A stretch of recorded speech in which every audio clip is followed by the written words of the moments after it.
Pak, kebanyakan pemahamannya itu dan termasuk saya, SKB itu diperlukan sewaktu, bisnisnya itu belum dijalankan. Jadi berarti SKB itu hanya diperlukan pas akan menjalankan bisnis, ternyata pas bisnis itu udah berjalan juga bisa ya, Pak, ya? Iya, Gitu. karena SKB itu kan instrumen. Laporan tertulis tentang ada aspek internal, aspek eksternal. Nah, laporan itu yang misalnya memberikan informasi kepada kita, rencana bisnis ini ternyata kurang layak. Rencana bisnis ini ternyata layak ketika kita meneliti aspek-aspek tersebut. Baik yang internal, yang eksternal yang akan kita bahas nanti ya. Kan misalnya begini, punya ide yang bagus, punya peluang untuk dieksekusi, tapi kalau resource yang kita miliki ternyata tidak mendukung, sebaiknya tunda dulu.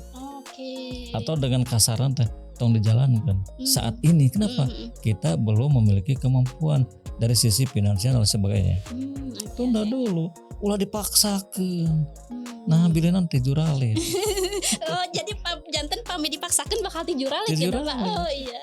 Kan begini, Lisna punya cita-cita untuk ngajul bulan. Ternyata tidak ada alatnya, tidak pernah kan keajul kakak tiguling.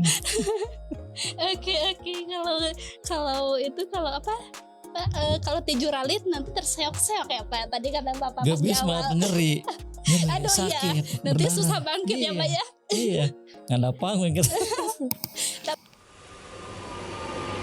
4, 3, 2, 1.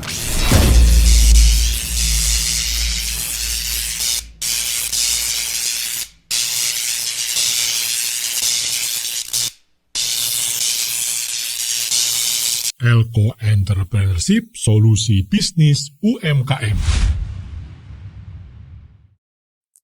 Assalamualaikum warahmatullahi wabarakatuh. Halo Sobat UMKM. Oke, hari ini kita bakal ngebahas sesuatu yang penting. Jadi Sobat UMKM pernah gak sih berpikir gitu, kamu tuh punya ide bisnis yang kamu kira bisnisnya itu bakal boom gitu ya, bakal berhasil, bakal viral, tapi setelah dijalanin ternyata bisnisnya malah zonk. Atau juga mungkin sebaliknya, kamu tuh ragu-ragu memulai bisnis, tapi bisa jadi sebenarnya itu tuh peluang emas buat kamu. Nah, itulah di situ kenapa studi kelayakan bisnis penting. Dan di episode hari ini kita bakal membahasnya. Kira-kira kenapa ya? Atau harus enggak sih kita belajar studi kelayakan bisnis? Atau mungkin apakah itu sama dengan bisnis plan ya? Nanti kita bakal bahas bersama narasumber kita. Dan saya ucapkan selamat datang kembali di podcast Elko Entrepreneurship, solusi bisnis UMKM, di mana semua solusi bisnis ada di sini. Dan yang pastinya masih bersama saya Lisna Gustiani yang akan menemani Sobat UMKM dalam segmen edukasi UMKM. Oke, langsung aja ya kita sapa narasumber kita. Siapa lagi jika bukan Bapak Dr. Haji Yusuf Tajiri. Langsung saja Bapak, Assalamualaikum. Waalaikumsalam warahmatullahi wabarakatuh. Alhamdulillah Pak, hari ini bisa ketemu lagi, silaturahmi lagi ya Pak. Iya, alhamdulillah. Bapak gimana kabarnya hari ini? Oh, tentu baik. Iya, cerah sekali sepertinya Pak. Iya, baju kita sama nih Pak, pink-pink. Gitu. Iya, karena Bapak sudah menjadi seperti orang tua saya nih Pak. Iya, ikatan batinnya sudah sangat aduh. Oke Bapak, hari ini kita mau ngebahas tentang ini Pak, studi kelayakan bisnis katanya Pak. Itu kan saya baca-baca sepertinya nih ini sangat penting, tapi apakah betul studi kelayakan bisnis itu penting? Tapi Pak, seperti biasa nih, biasanya ada yang cemberut kalau belum disapa nih Pak. Sobat UMKM yang di rumah silahkan. Assalamualaikum warahmatullahi wabarakatuh. Kepada teman-teman UMKM dimanapun berada, insya Allah pada sore hari ini kita akan membahas tentang studi kelayakan bisnis. Atau ada juga yang mengatakan studi kelayakan usaha. Oh, oke. Ini merupakan sebuah instrumen untuk membantu para UMKM agar usahanya itu terhindar dari kemungkinan gagal. Jadi kalau kita menggunakan studi kelayakan usaha, insya Allah bisnisnya itu tidak akan terseok-seok karena semuanya sudah masuk ke dalam bingkai SKB. Jadi SKB itu akan menjadi sebuah pedoman, sebuah acuan Sehingga langkah-langkah usaha yang kita lakukan itu tidak pernah lepas dari acuan tersebut. Rata-rata Oke. kenapa misalnya banyak UMKM yang gagal karena Mhm. memang sudah lepas kontrol, Oh. lepas acuan, lepas Mhm. pedoman. Oh, Akhirnya gitu. terseok-seok begitu. Oh, oke oke oke. Oke, nah ya kita sudah, pemanasan nih, sudah pemanasan mendengar tentang SKB. Jadi Bapak, SKB itu studi kan kepanjangannya itu studi kelayakan bisnis ya, Pak? Atau Iya, juga ada studi kelayakan usaha tadi kata iya, Bapak. iya. Jadi itu teh Pak, secara garis besar atau mungkin secara detailnya pengertiannya itu seperti apa, Pak? Jadi begini ya, pertama harus kita tekankan dulu kepada Mhm, teman-teman UMKM yang mungkin selama ini kurang menyadari tentang pentingnya kita mempelajari SKB. oke. SKB singkatan dari Studi Kelayakan Bisnis. Mhm, Namanya study ini berarti ada upaya untuk melakukan pembelajaran. oke. Jadi kita itu selaku UMKM Mhm, bisa dalam bentuk perorangan ataupun misalnya kelompok, tim melakukan kajian atau penelitian terhadap satu bisnis yang akan kita jalankan. Jadi ini mmm, masih dalam tahap rencana. oke. Yang kedua, bisnis yang sedang dijalankan.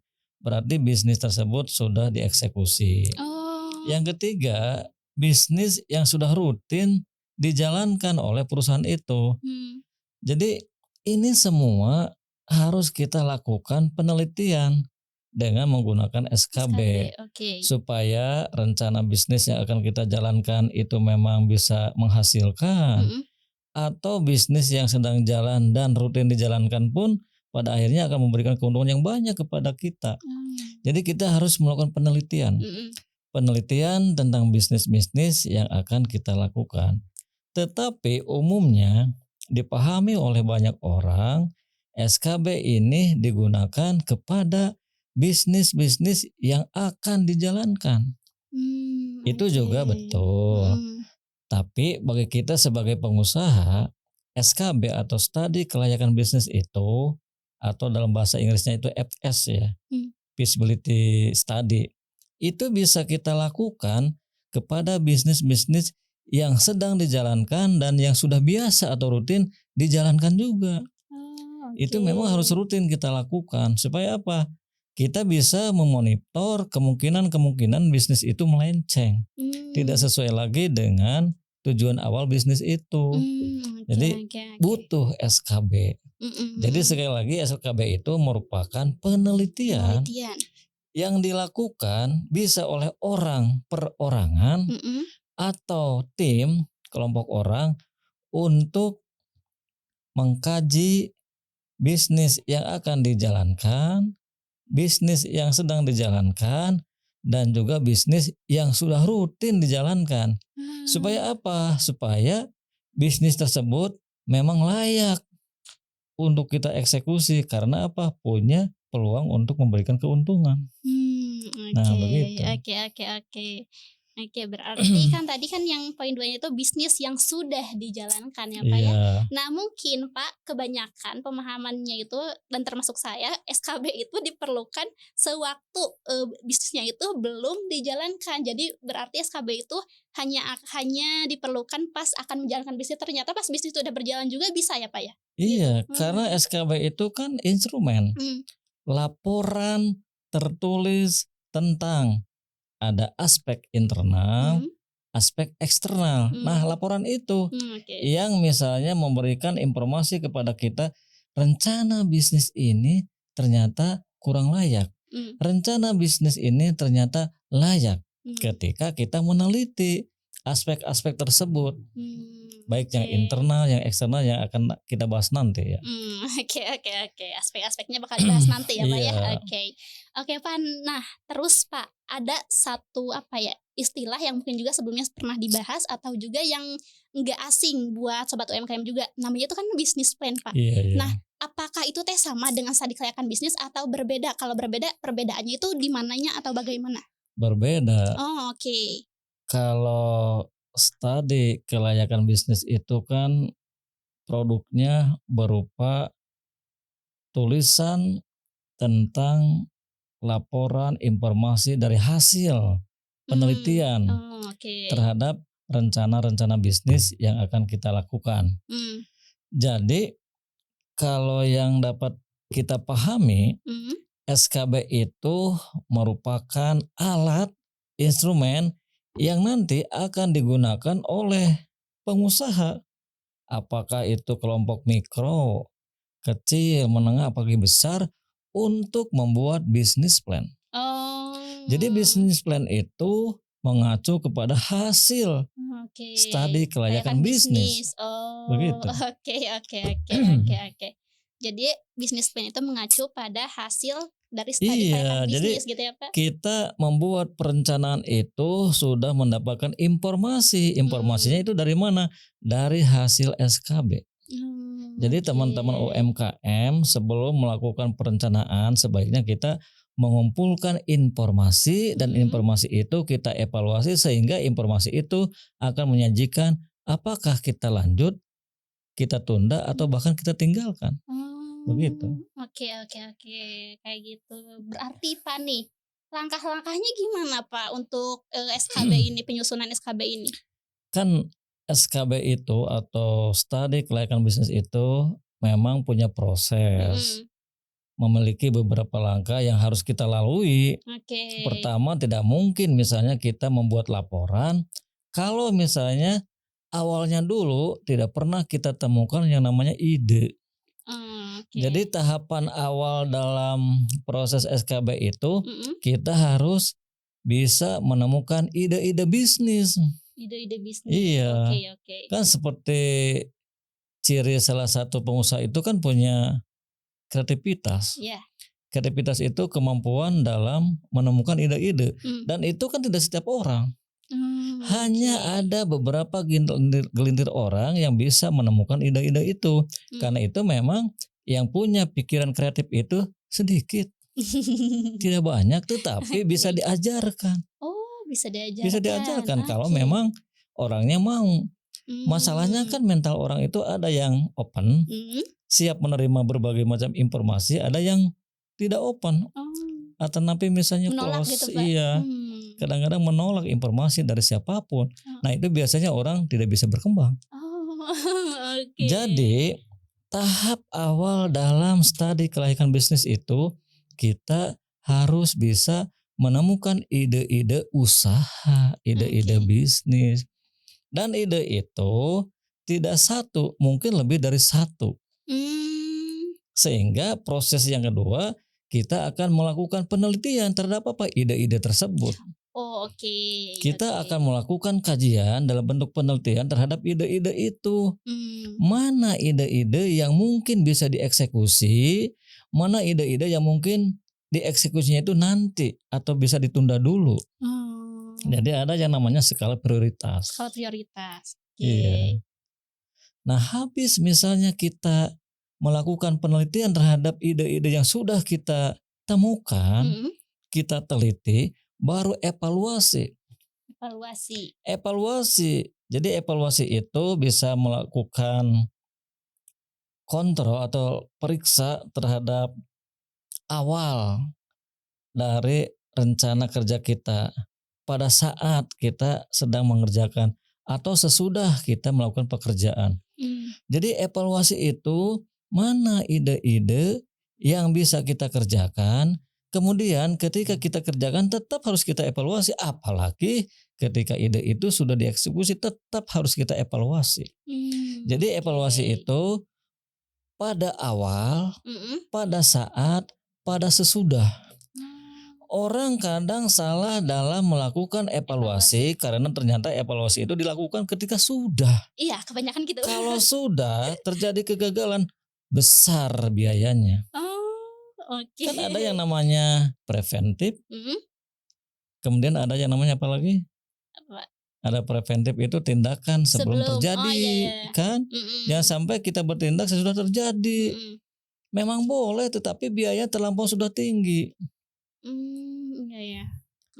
Nah, jadi temukan dulu ide, kemudian teliti ide itu, kemudian evaluasi. Ide-ide mana yang memiliki potensi untuk dieksekusi. Baru yang keempat kita Yang membuat keempat. urutan. Oke. Urutan ide-ide yang memang sudah layak untuk kita lakukan. Yang keempat baru kita membuat perencanaan. Perencanaan untuk melakukan eksekusi. Berarti kita harus membuat business Business plan. plan. Oke.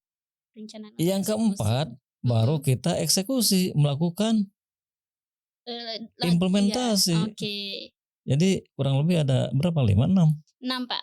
Nah begitu. Jadi Iya. itu merupakan langkah-langkah dalam melakukan studi Studi kelayakan kelayakan bisnis. usaha. Oke. Kalau kita melakukan langkah-langkah itu dengan disiplin, kecil kemungkinan setiap usaha yang akan kita jalankan gagal. Kecil kemungkinan.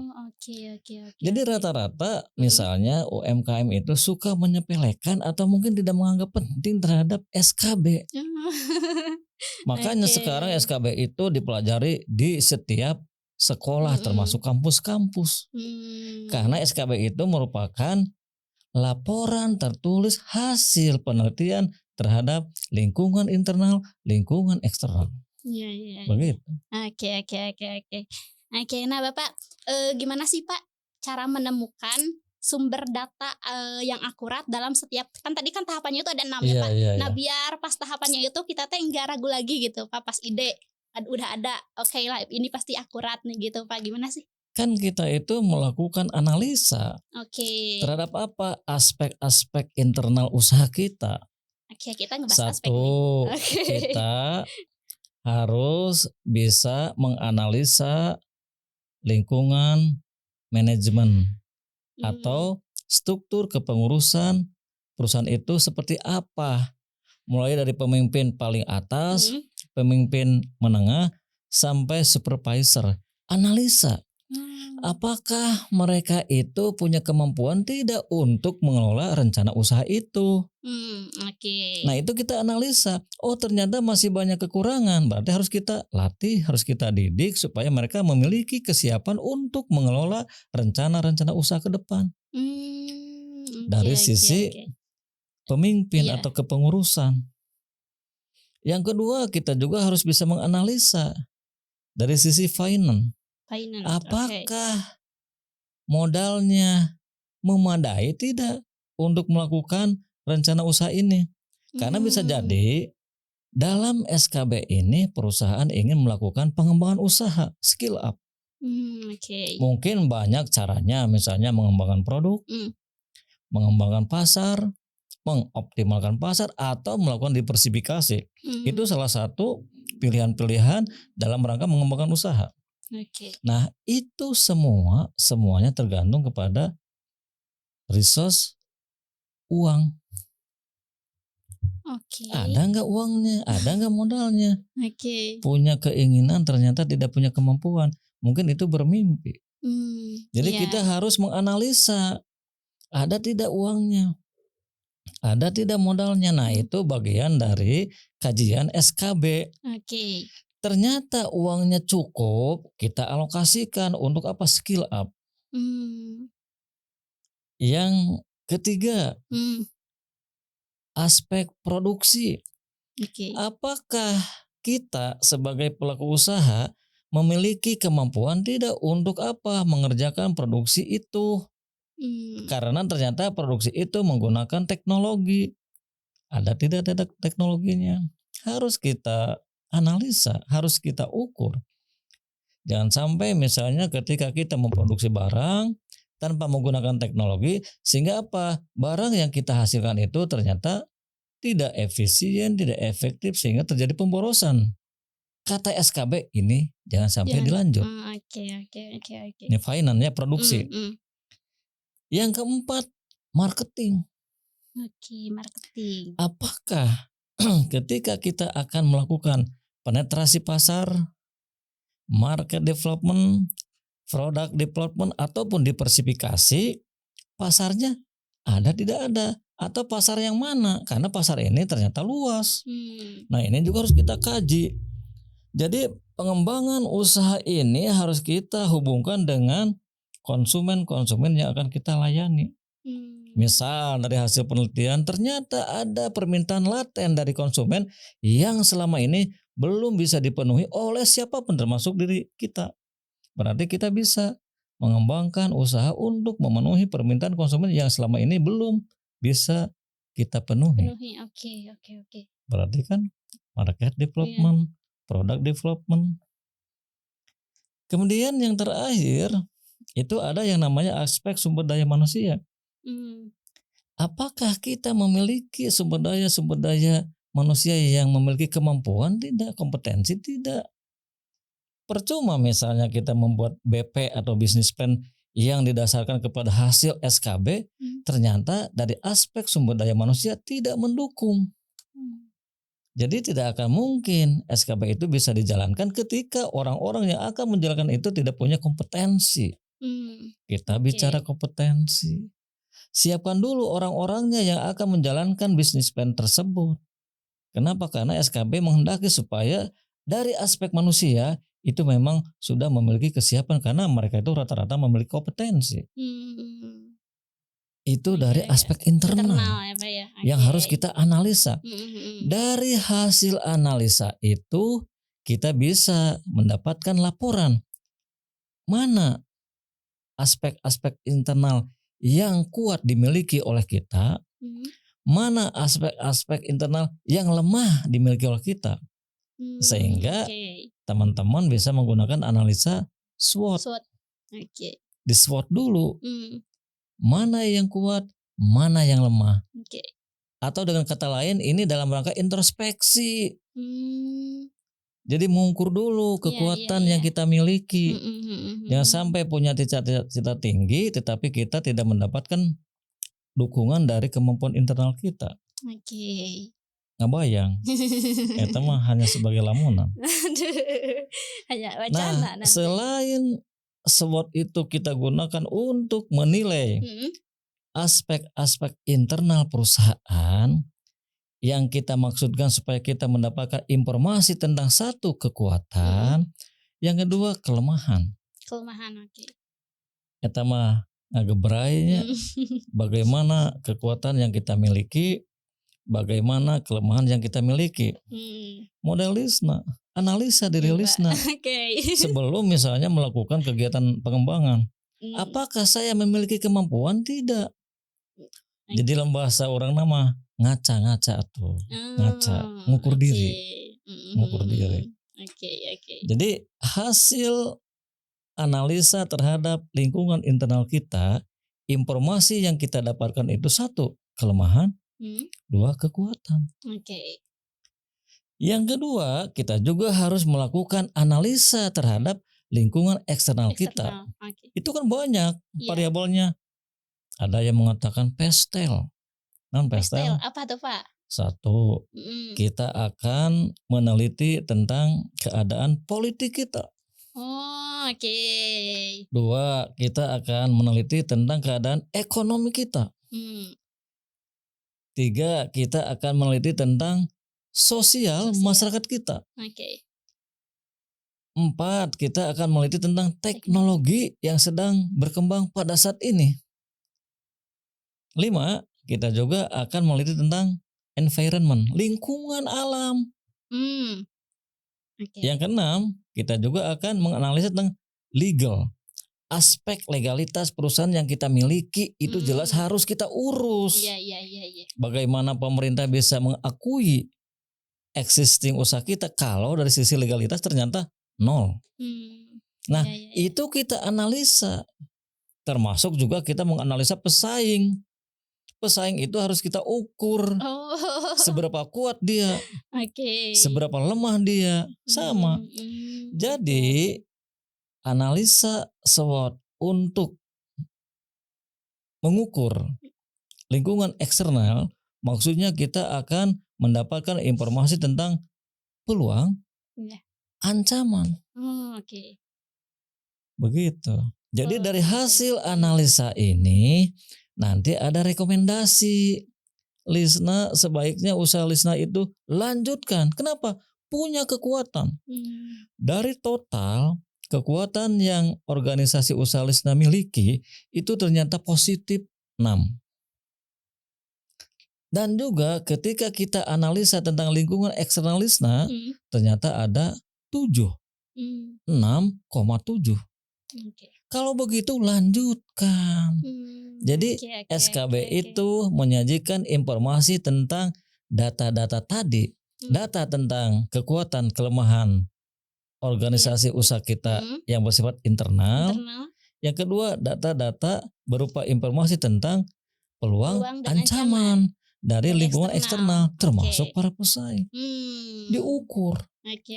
Nah, teman-teman UMKM kadangkala kita tidak pernah mengukur lingkungan eksternal yang selama ini sebetulnya itu menjadi ancaman. Iya, betul, Pak. Betul. Karena fokusnya tuh mungkin ke internal dan yang kita aja gitu ya, Pak. Sedangkan yang kompetitor atau itu juga bisa menjadi faktor kegagalan ketika kita tidak mampu beradaptasi dengan lingkungan, atau kita tidak memiliki kemampuan untuk melihat gerak-gerik pesaing. Aduh, bahaya juga ya kalau kita tidak peka dengan pesaing ya, Pak ya. Jadi teman-teman UMKM, penting kita mempelajari SKB, itu penting karena SKB akan melaporkan kepada kita berupa informasi-informasi tadi. Oke. Berapa besar kekuatan, berapa besar kelemahan, berapa besar ancaman, berapa besar peluang. Oke. Selesai. Oke, aduh. Bapak, tapi nih Pak, saya tuh pernah baca di berita Pak. Iya. Ada Pak di Garut tuh yang desa yang dikenalnya tuh desa Sultan katanya, karena sena Bareunghar Pak. Aduh, Bareunghar kaya raya gitu Pak, banyak karena banyak pengusaha, kalau nggak salah di desa Jangkurang. Leles atau Kadungera gitu Pak ya. Nah terus ada salah satu yang diceritakan di beritanya tuh, katanya bapak-bapak itu teh Pak pengusaha tas kalau nggak salah. Iya. Nah terus teh bapak itu teh Pak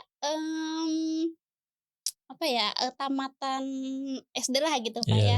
Nah terus kan saya berpikir apakah bapak ini sebelumnya itu bikin bisnis plan atau enggak. Nah menurut bapak nih, melihat keberhasilan bapak tersebut gimana tuh Pak? Kan begini, membuat kajian SKB, membuat bisnis plan tidak harus tertulis kan? Ada juga mungkin yang dia simpan dalam ingatan, tetapi dia selalu melakukan penelitian terhadap kemampuan yang dia miliki, terhadap misalnya kemampuan pesaing yang pesaing miliki, termasuk juga lingkungan eksternal. Dia selalu melihat dan kemudian membuat keputusan, tetapi itu semua tersimpan dalam otaknya, dalam hatinya. Kalau kita sebagai orang yang katanya kuliahan, itu memang wajib membuat laporan studi kelayakan usaha, laporan membuat sebuah blueprint, bisnis plan, bikin proposal. Nah, begitu kalau kita yang sudah mengerti. Tapi sebetulnya eksekusi bisnis plan, eksekusi dari SKB mungkin saja lebih pintar, lebih cermat orang-orang yang mungkin sekolahnya itu tidak tinggi. Nah begitu, jangan menyepelekan. Iya, makanya Pak, itu Pak saya. Berarti kan maksudnya tuh dari pengalaman juga ya Pak ya, mungkin Bapak tersebut gitu kan udah banyak pengalamannya, jadi tahu hal yang harus dilakukan, diteruskan gitu. Nah Bapak tadi kan pas di awal itu sempat ini Pak tentang studi kelayakan bisnis itu bahwa bisa perorangan atau mungkin sekelompok orang gitu ya Pak ya. Nah Pak kalau tim nih Pak misalkan gimana sih keterlibatan tim atau pihak ketiga dalam penyusunan SKB gitu? Kan begini, biasanya perusahaan itu ketika akan membuat bisnis plan, dia membentuk tim untuk melakukan SKB. Membentuk tim gitu. Okay. Karena bisnis plan itu tanpa SKB mungkin dia tidak bisa membuat perencanaan. Karena perencanaan yang akan kita susun itu berpijak dari informasi, dan informasi itu didapatkan melalui SKB. Begitu. Oke. Lalu nih Pak, apa sih yang menjadi dasar penilaian Pak bahwa SKB ini atau bisnis ini layak atau tidak layak? Yang tadi, informasi dari komponen internal, dari mulai manajemen, keuangan, produksi, marketing, pemasaran, termasuk SDM. Itu semua nanti akan kita berikan penilaian. Ternyata memadai komponen internal, atau dengan kata lain memiliki kekuatan. Yang kedua, setelah kita mengukur tentang lingkungan eksternal, oh ternyata lingkungan eksternal walaupun turbulen memiliki peluang bagi kita karena kita punya kekuatan. Kalau kita kuat ada peluang, mengapa harus kita biarkan SKB membuat keputusan layak untuk dijalankan? Sehingga itu semua tertuang dalam yang namanya business plan. Oke. Begitu. Oke, Bapak. Kalau kasusnya gini, Pak. Kalau kasusnya gini, Pak, gimana cara nyikapinnya kalau misalkan hasil studi kelayakan bisnisnya teh Pak menunjukkan usaha ini teh enggak layak gitu. Jadi ya udahlah, udah gak usah dilanjutin kan, Pak. Iya betul. Nah, tapi padahal secara ide menurut dia teh ini mah potensial dan asa bagus gitu, Pak, gimana? Kan misalnya begini, punya ide yang bagus, punya peluang untuk dieksekusi, tapi kalau resource yang kita miliki ternyata tidak mendukung, sebaiknya tunda dulu. Oke. Atau dengan kasaran teh, tong dijalankan. Saat ini kenapa? Kita belum memiliki kemampuan dari sisi finansial dan sebagainya. Tunda dulu, ulah dipaksakan. Nah, bilinan teh juralit. Oh, jadi janten pami dipaksakan bakal tijuralit ya, Pak. Oh iya. Kan begini, Lisna punya cita-cita untuk ngajul bulan. Ternyata tidak ada alatnya, tidak pernah kan keajul, kakak tiguling. Oke. Kalau itu kalau apa? Pak, kalau tijuralit nanti terseok-seok ya, Pak. Tadi kata Bapak pas di awal. Nyeri, Aduh sakit, iya. Nanti berdarah. susah bangkit ya, Pak ya. Iya, nggak ada panggung gitu. Tapi Pak, kalau mental pembisnis kan kalau udah misalkan udah jatuh gitu kan harus bangkit lagi ya, Pak? Tergantung. Tergantung gimana, Kalau Pak, maksudnya? pebisnisnya memang nekat, dia mengatakan setiap kegagalan itu adalah sukses yang tertunda, pasti dia bangun lagi. Oke, sukses yang tertunda. Pak, saya harus catat deh, Pak, itu buat nanti caption. Kegagalan itu sukses yang tertunda ya, Pak ya? Iya, betul. Oke. Jadi Pak nih mungkin karena kita tadi sudah banyak ngobrol nih, Pak. Sekali lagi nih, Pak, yang baru bergabung nih mungkin, aduh saya jadi ingat captionnya. Gimana sih Pak pentingnya SKB untuk UMKM, sekali lagi nih buat yang baru bergabung Sobat UMKM? Jadi pentingnya begini, dari awal dikatakan bahwa apabila UMKM tidak menggunakan SKB, maka tidak pernah ada jaminan kegiatan usaha yang akan kita lakukan itu bisa sukses. Kenapa? Karena tidak punya pedoman. Bagaikan orang yang berjalan pada tengah malam, tidak ada lentera. Jadi bakal loba naon tah tijara daug, loba kacugak, nah dekat tinggal di jalana. Jadi SKB itu anggap sebagai penerang supaya bisnis yang akan kita kerjakan itu memang kelihatan dengan jelas. Kalau kelihatan dengan jelas, ketika ada batu, ketika ada misalnya beling, bisa kita hindari. Tapi kalau misalnya tidak kelihatan, gabras-gabras gitunya. Jadi saya tekankan kepada teman-teman UMKM, penting bagi kita semua untuk menjalankan bisnis itu menggunakan instrumen SKB, karena itu berisi tentang informasi. Data-data tentang kita, data-data tentang luar kita, termasuk pesaing. Begitu kan, penting tidak? Ya penting. So misalnya yang tijuralit. Begitu. Oke. Jadi siapapun ya Sobat UMKM yang tidak mau tijuralit harus melakukan SKB dulu ya sebelum melakukan usahanya. Oke, nah Pak, berarti Pak itu apakah artinya SKB atau mungkin business plan ini bisa membantu UMKM untuk mengakses pendanaan Pak atau kerjasama dengan pihak lain gitu? Bisa jadi begini, ketika misalnya aspek finansial kurang mendukung, pengusaha bisa melakukan kolaborasi finansial dengan siapa? Dengan mitra. Jadi bermitra.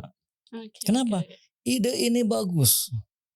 Ide ini punya peluang untuk dieksekusi. Tapi resource ternyata tidak memiliki, berarti kita bisa melakukan kolaborasi. Begitu. Oke. Kalau misalkan Pak ada Sobat UMKM yang dia tuh enggak melakukan studi kelayakan bisnis ya Pak ya, enggak riset, enggak dan lain sebagainya. Nah dia tuh buka usaha yang menurut dia teh pasti ini mah bakal rame soalnya lagi tren, lagi viral atau apalah. Nah Pak, dampak jangka panjangnya itu apakah bakal terus dijuralit gitu Pak? Atau Itu gimana? Gambling. Kenapa? Karena yang mengatakan ramai itu bukan oleh kita berdasarkan pandangan sesaat. Kita kan tadi sudah mengetahui langkah-langkah dalam melakukan SKB itu. Pertama, ketika ada ide itu kita teliti, ide itu kita evaluasi, baru kita membuat urutan prioritas mana yang layak itu, baru rencanakan. Kalau misalnya ujug-ujug pandangan kita itu melihat bakal viral, itu kan pendapat kita sendiri, kita belum melakukan penelitian. Jadi seharusnya ketika misalnya kita menemukan ide itu seharusnya diteliti, dievaluasi, baru di situ akan ada informasi, oh ternyata ide itu bisa eksekusi baru. Kalau misalnya belum diteliti, belum dievaluasi, sudah dieksekusi kan bahaya. Tadi tidak punya lentera. Bagaikan kita berjalan di tengah malam. Aduh, bahaya sekali itu. Kecuali kalau kita misalnya punya mata kucing. Aduh, oke. Bapak terakhir nih Pak sebelum kita tutup. Bapak punya gak sih atau kenal gitu kan, Bapak kan pengusaha juga nih, otomatis banyak juga temennya yang usaha yang bisnis gitu, kenal sobat UMKM, pelaku UMKM yang berhasil berkembang karena menyusun SKB terlebih dahulu gitu Pak? Banyak. Oke, contohin dong Pak atau ceritain sedikit gitu. Banyak, ada teman-teman yang sudah terbiasa membuat bisnis plan atau perencanaan usaha, tetapi perencanaan usaha itu berpijak kepada informasi-informasi yang dihasilkan oleh SKB banyak. Ada yang tidak juga tertulis, ada teman-teman yang biasanya itu menyimpan dalam otaknya, dalam pikirannya, dalam hatinya, tetapi itu juga kan merupakan rangkaian SKB, cuma tidak tertulis, ditalar. Bisa kan, bisa. Orang yang katalisna ternyata pendidikannya rendah tapi dia sukses, berhasil. Dia menggunakan SKB namun laporannya itu dia simpan dalam pikirannya, dalam hatinya. Kan tidak terbiasa membawa buku. Dari terbiasa meman buku, da panginten kumaha hanya gatal gitu. Upamanya buku teh gatal, jadi terbiasa. Tenang, yang penting mah SKB itu dia simpan dalam pikirannya, dalam hatinya. Tetapi actionnya itu memang kelihatan bahwa dia menggunakan SKB. Oke. Alhamdulillah Sobat UMKM, kita udah ngobrol banyak sama Bapak ya. Nah biasanya udah ada yang bilang kayak emangnya Bapak gini ya Sobat UMKM, maksudnya tuh kan biasanya kan pada kepo ya, Bapak teh yang narasumber siapa, jadi Bapak teh akademisi dan juga praktisi, maksudnya tuh pelaku UMKM juga, tapi juga sharing ilmunya tuh sebagai akademisi juga, karena dosen juga bilang gitu. Karena Pak, kita tuh ya di zaman sekarang kan maksudnya kan banyak banget sumber-sumber informasi Pak. Kalau kita gak bisa filter gitu ya Pak ya, sumbernya ini dari mana, kan maksudnya takut hoax juga gitu. Jadi sangat penting sekali disampaikan kepada Sobat UMKM gitu. Kita di sini sharing, dan saya sharingnya sama Bapak yang kebetulan Bapak itu selain praktisi pelaku UMKM tapi juga sebagai akademisi gitu ya Sobat UMKM. Oke Bapak, terima kasih buat hari ini. Sama-sama. Semoga bisa berbincang lain di episode selanjutnya Pak ya. Ya dengan episode pembahasan yang seru-seru Pak. Iya, insyaallah. Sehat-sehat. Bapak ada lagi yang ingin disampaikan mungkin? Ya, saya pikir cukup ya. Oke. Sobat UMK juga terima kasih yang sudah nonton episode hari ini. Seru sekali, alhamdulillah ya. Semoga banyak hal positif yang dapat diambil, yang bermanfaat juga. Dan juga mungkin buat Sobat UMKM yang punya pertanyaan terkait bisnisnya, boleh ditanyakan di kolom komentar. Nanti akan saya bantu pertanyakan sama Bapak. Juga jangan lupa untuk like video ini dan share ke semua sosial media kalian. Kasih tahu teman-temannya bahwa di YouTube ada salah satu channel yang membahas tentang solusi bisnis UMKM. Jangan lupa juga untuk subscribe ya, terus juga bunyikan lonceng notifikasinya biar enggak ketinggalan video-video baru dari Elko Entrepreneurship. Baik, mungkin untuk episode hari ini sekian terlebih dahulu. Saya Lisna Gustiani pamit undur diri. Elko Entrepreneurship, solusi bisnis UMKM. Wassalamualaikum warahmatullahi wabarakatuh. Waalaikumsalam warahmatullahi wabarakatuh.